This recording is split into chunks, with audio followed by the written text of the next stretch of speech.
the sanctuary, with all of the meaning that comes with that word, the sanctuary of light. And the Light Institute welcome each and all of you to this time of knowings and invite you to bring forward the conversations that are dear to your hearts so that we can uplift ourselves and all of those who are listening. So please do not be bashful. Just bring forward anything that you would like for us to talk about. I would like for you to talk about that. Yeah. Impact of the meteorite on the sun and it absorbed it. What? So we were just saying that a meteorite has just hit the sun and was completely absorbed into the sun. But that created an incredible series of solar storms, which for us is a conversation of radiation. Increased radiation always affects our sense of center. It affects the pulses in our brains, within our bodies, how we embrace the world. And so when there are solar flares, just solar flares, never mind huge solar storms, people tend to become unhinged, drive off the road, get in fights, find themselves having conversations that they thought were finished months ago, years ago. And so what it brings up in our conversations is the necessity to feel that we are not tethered to the earth.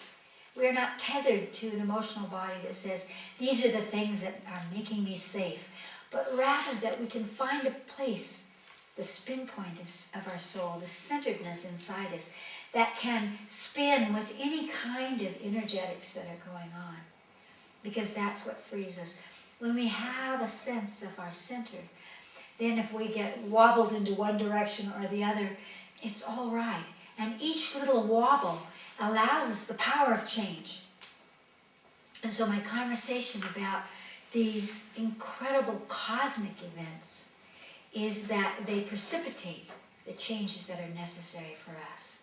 And what we want to do is to find that point of center and feel that we can move with those changes, that those changes support us in saying, this doesn't serve me anymore.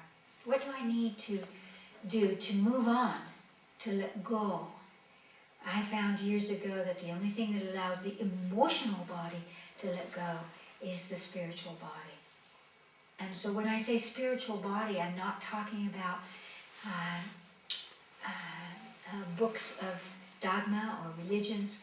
I'm talking about essence energies that allow us to feel we are part of the cosmos. We're part of the sun. We're part of the meteorites. We're part of the flashes of radiation. When we can sense that, we can feel that we can let go. We will not die if we let go of those patterns or those friends or those places that have been part of our lives for a long pulse of human time. But that we are on a journey. We are in the midst of an adventure. What's next? What are the possibilities? If you put your attention on that, then you will find that you feel safe. A new kind of safety. It's not the safety of the repetitions of the known. It's the safety of the brilliance of our unexplored consciousness. It's a great time, but it is a time that necessitates letting go. You know, on that same note, I always say things like, well, one step at a time, and place one foot in front of the other. And recently, I have realized that, no, that's not the way it is anymore. Dust off your It's wings. just pouring it down on us, and Yes. it's all shifting at once. Yes, And that we are capable of doing that, exactly. of just That yes, fast. allowing all that shift. Yes. But boy, it is so Yes. unhinging sometimes. Yes. Because that one foot in front of the other is a way, it's a conversation of safety. Yeah. As long as I know I'm going 1 foot, then I'm anchored somewhere. There's no anchoring right now. The earth itself is exploding, it's erupting, it's twitching. And so that's why I'm talking about that centeredness, that place that says I belong everywhere. And that really can recognize that it's coming that fast. And it's going to get faster and faster and faster in these next few years. And so we have to spin our brains. You know, it's interesting. The faster it gets, the more we need to slow the pulse of the brain so that we go into alpha, which is meditation, and theta, which is deep concentration, and even delta, which before now has been unconscious to us, but is really the threshold. If any of you have ever experienced being awake during an operation, or being awake when you are really in a coma or out of your body, that's what delta is.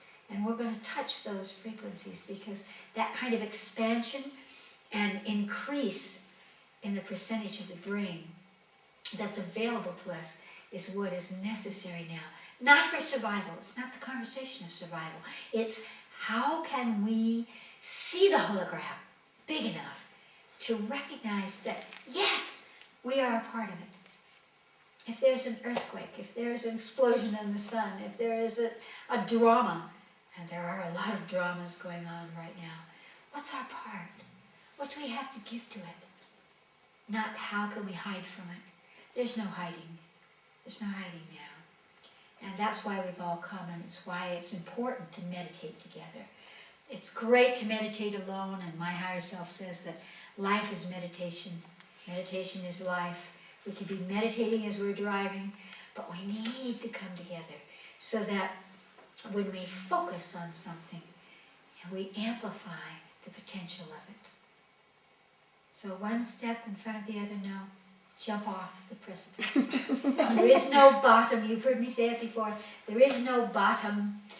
You will not crash. I'm a jumper. I know you are. I know you're a jumper. So spread your wings, because that's what it's about now. And we could even say it's thrilling. You know, the simple exercises in consciousness, the technology of consciousness, which we practice here at the Light Institute, give us the tools to recognize that we have something to offer in each situation. And when we begin to practice that, that's when we begin to feel that kind of self-assuredness that brings us out of the conversation of safety, out of the conversation of survival, and into the conversation of, let me do it. I've always known how to do it. I've always known I was here for that. That's where we are now. You know, that's very interesting because this morning when I was working on someone, my higher self said to me, I was feeling this kind of, I don't know what to say, I don't know how to do this, why am I doing this healing work anyway? And my higher self said, just say it. You know that what you say is right. You know that. Yes. And so Yes. I did. I jumped and said it all. Wonderful. And it felt so right again. Because sometimes I do find myself holding back in those situations. You see, very often we want to hear ourselves say it so we can be sure that we're correct. When you begin to speak from the soul level, from that spiritual level, it comes down through the body and it will filter from the body in exactly the way that the person needs to hear it. It's not about you hearing you, it's about the person hearing you. And that's why you can never know what you're going to say. That takes a lot of trust in the self. The ministers of the Sanctuary of Light, when we're marrying people, when we're working with death and dying, we never prepare the speech. The speech comes as a vibration that's coming in through the people that's given back out in a way that suits them, not us. So there's no packaging of what is right or what is spiritual or what is intelligent or illuminating.